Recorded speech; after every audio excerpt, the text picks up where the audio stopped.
जज ओके इधर कुछ बन रहा है जज ओके हाँ जी हाँ जी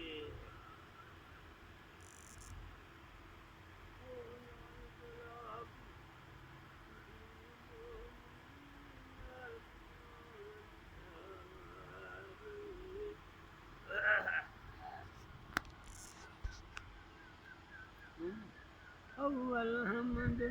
सनाए इलाही जो मालिक हर हर दा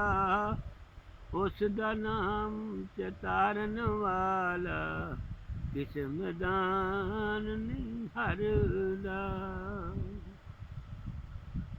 लोए लोए पर ले कुड़िए जे तुद पांदा भरना शाम पई बिन शाम मुहम्मद फिर तू कर जांदी डरना है